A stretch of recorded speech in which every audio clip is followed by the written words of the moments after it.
Assalamualaikum warahmatullahi wabarakatuh. Selamat pagi semuanya anak-anak. Bertemu kembali kita pada hari ini pada pembelajaran tema 1 subtema 4 pembelajaran 3. Tentunya Pak Arif mengharapkan atau mendoakan kalian hari ini tetap sehat untuk bersemangat belajar di rumah. Kegiatan pembelajaran kita pada hari ini ada 3 pembelajaran. Yang pertama nanti pembelajaran mengidentifikasi berbagai macam bunga. Yang kedua mendeskripsikan salah satu bunga. Yang ketiga menyelesaikan soal pembagian. Nah, kita mulai saja penjelasan singkat pembelajaran pada hari ini. Nah, di awal pembelajaran Pak Arif akan memberikan beberapa bunga nasional kita. Nah, di sini ada bunga Rafflesia yang disebut puspa langka. Ada bunga anggrek bulan yang disebut puspa pesona, dan ada bunga melati yang disebut puspa bangsa. Bunga adalah bagian dari tumbuhan. Nah, pada hari ini sebelumnya kita akan mempelajari tentang berbagai macam bunga nasional ya anak-anak. Nah, bunga itu adalah bagian dari tumbuhan. Bunga diperlukan dalam proses perkembangbiakan sebagian tumbuhan. Ada banyak jenis bunga yang ada di sekitar kita. Berikut ini adalah bunga kebanggaan Indonesia yang Pak Arif sampaikan tadi. Beberapa negara memiliki bunga nasional. Nah, bunga nasional adalah bunga yang dapat mewakili karakteristik sebuah bangsa dan negara. Misalkan, bunga tulip dikenal sebagai bunga negara Belanda. Mawar lebih dikenal sebagai bunga negara Inggris. Indonesia memiliki 3 bunga nasional. Nah, sebutan lain untuk bunga di Indonesia adalah puspa. Jadi bunga itu artinya sama dengan puspa. Puspa itu juga bunga artinya. Bunga pelati putih disebut dengan puspa bangsa ini tadi. Bunga anggrek disebut dengan puspa pesona, dan bunga Rafflesia disebut dengan puspa langka. Nah, kenapa kok disebut puspa langka untuk bunga Rafflesia ini? Karena memang langka, jarang. Dia biasanya tumbuh di hutan-hutan di pedalaman. Bunga Rafflesia ini adalah bunga terbesar di dunia yang ditemukan oleh namanya Rafflesia karena ditemukan oleh Raffles dulu, dari ilmuwan dari Prancis. Sedangkan anggrek bulan itu disebut puspa pesona.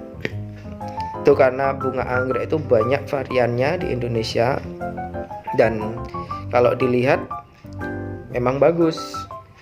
Nah, oleh karenanya dia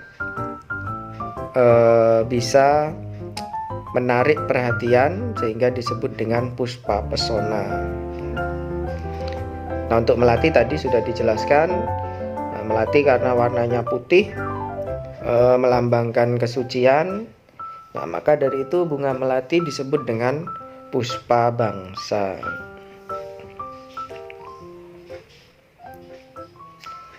Untuk tugas yang pertama, kalau tadi kan Pak Arif cuma menjelaskan secara singkat bunga-bunga nasional. Nah, tugas kalian sekarang untuk mengeksplorasi informasi atau mencari informasi. Kalian pilih salah satu bunga ini dari 3 bunga nasional yang Pak Arif berikan. Pilih salah satu. Kalian bisa mencari informasi, menanyakan kepada orang tua kalian atau anggota keluarga kalian.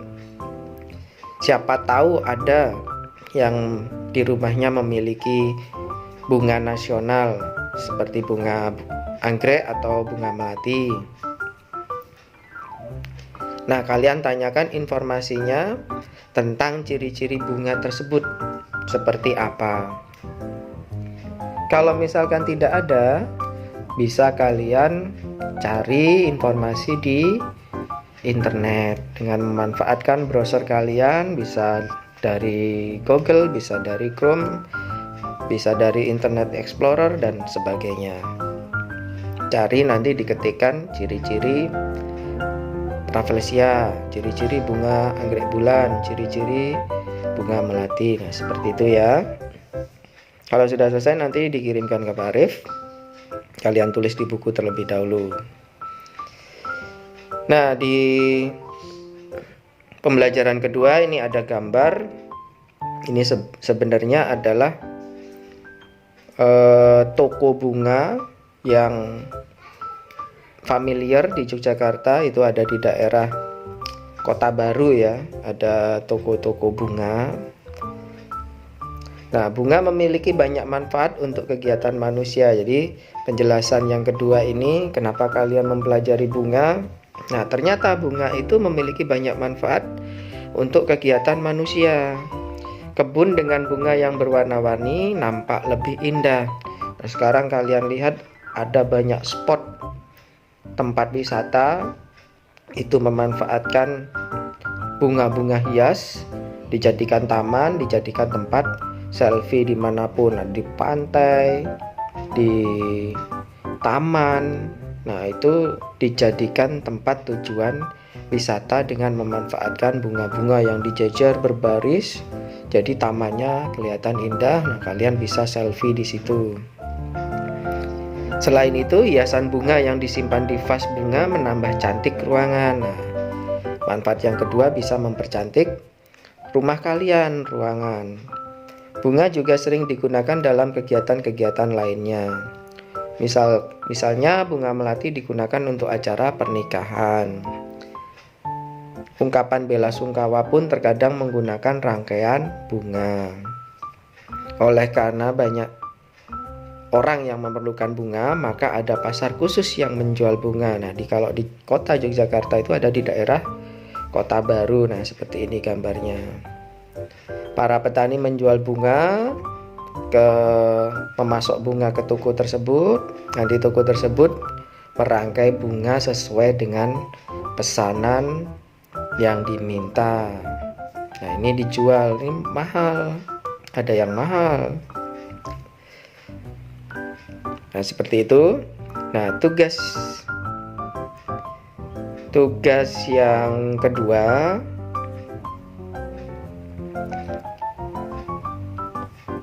dari penjelasan Pak Arif tadi tentang toko bunga itu kan ada jual beli ya anak-anak. Kalian kalau jual beli itu kan kegiatannya ada penjumlahan, ada pengurangan, ada perkalian, ada pembagian.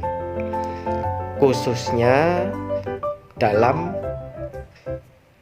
menghitung uang ya. Kalau jual beli itu kan transaksinya menggunakan uang. Nah, uang itu sekarang kebanyakannya itu untuk transaksi itu kan jumlahnya ribuan. Nah, sekarang sebelum kita menginjak ke pembelajaran yang ribuan, kita mantapkan terlebih dahulu pembelajaran pembagian kalian, tapi masih menggunakan ratusan biar kalian tidak bingung. Jadi bertahap. Nanti kalau untuk pembagian ratusan kalian sudah mahir menggunakan Porogapit, apalagi kalian sudah lancar dengan perkalian yang Pak Arif tugaskan, nah itu akan mempermudah kalian untuk mengerjakan Porogapit. Nah, yang pembelajaran kemarin kalian masih ingat dengan cara pembagian seperti ini ya. Kalau yang minggu kemarin itu misalkan ada soal cerita seorang petani memanen bunga mawar. Hasil panennya ada 141 tangkai bunga mawar. Petani akan menyimpan dalam 3 tempat yang masing-masing memuat tangkai bunga sama banyak. Proses di atas ditulis dalam bentuk pembagian. Nah, ini kan pembagian. Jadi 141 tangkai disimpan di tempat yang berbeda biar tidak rusak kan bunganya. Tapi jumlahnya sama, 3 tempat itu jumlahnya nanti sama, tangkainya itu jumlahnya sama. Nah, ini bisa menggunakan pembagian. Kalau ditulis 141 dibagi 3. Nah, caranya bagaimana untuk pembagian kemarin? 141 dibagi 3. Nah, ini kalau yang di 141 ini itu kan angka 1 dibagi 3 kan nggak bisa, karena sebenarnya kan perkalian itu kan pengurangan kan. 1 dibagi 3 itu kan sama aja kan 1 dikurangi 3, kan nggak bisa. Nah, oleh karenanya langsung kalau misalkan tidak bisa dibagikan, itu kan 1 tidak bisa dibagikan, kamu langsung ambil 2 angka, 14 dibagi 3. Di 141 itu bagian ratusan dan puluhannya yang kita ambil 14 terlebih dahulu. 14 dibagi 3, 14 dikurangi 3 kan bisa kan. Nah, nanti tinggal mengurangi sampai 0. 14 kurangi 3, kurangi 3, kurangi 3, kurangi 3. Nah, itu ada 4 pengurangan. Coba kalian nanti 4 pengurangan tapi sisa 2 itu ya. Jadi nanti sisanya 2. Nah, dikurangi 4 kali itu nanti hasilnya itu kan terus jadi 4 kan, 4 sisa 2. Nah, kamu 4-nya itu ditulis di atas. Nah, nanti dikalikan 4 kali 3 nya 12. Nah, kan sisa 2 tuh. 4 dikurangi 2 sisa 2. Nah, 2 dibagi 3 kan nggak bisa,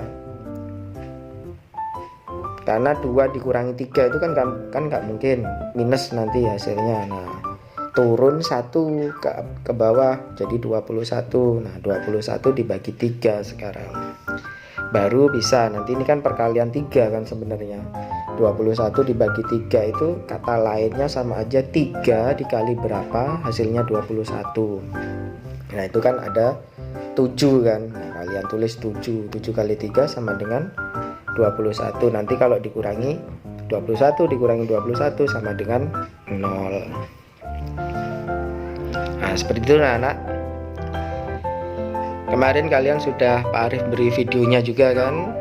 Nah, coba dipelajari kembali untuk pembagian. Pembagian ini memang agak ribet ya. Maksudnya tidak seperti perkalian prosesnya. Tapi kalau kalian sudah terbiasa nanti akan lebih mudah. Untuk awal-awal memang terasa agak susah, tapi sebenarnya enggak. Ini cuman membiasakan polanya saja. Kalau kalian sudah terbiasa dengan polanya nanti pasti mudah. Tuh. Nah, agar kalian terbiasa dengan pola pembagian, coba kalian berlatih di rumah. Nggak usah banyak-banyak. Nih Pak Arif beri soal 2. Nah, nih. Selesaikan soal di bawah ini sesuai contoh. Nah, ada 2 soal. Kalian baca. Ini soal pembagian semuanya. Nah, caranya nanti diselesaikan seperti yang di atas. Contoh yang di atas ya. Pembagian Porogapit. Kamu tulis. Nanti kalau sudah selesai kamu kirim ke Pak Arif. Oke, begitu anak-anak. Masih tetap berlatih perkaliannya, karena ini untuk memudahkan kalian untuk mengerjakan soal pembagian nanti. Itu mungkin dari Pak Arif cukup sekian. Kalian di rumah selain belajar juga harus berkegiatan ya di rumah, membantu orang tua. Apa yang bisa kalian bantu di rumah, kalian bantu orang tua kalian. Misalkan kalian bisa bantu nyapu rumah, tapi setiap hari rutin Pak Arif mintanya. seperti yang kalian tulis kemarin, ada yang mencuci piring ya, setiap habis makan cuci piring rutin setiap hari. Jadi tugas orang tua kalian di rumah dengan bekerja sama jadi lebih ringan. Dan kalian juga mulai belajar untuk mandiri di kelas 3. Begitu anak-anak, pembelajaran hari ini Pak Arif cukupkan sekian. Tetap sehat di rumah, tetap semangat belajar. Assalamualaikum warahmatullahi wabarakatuh.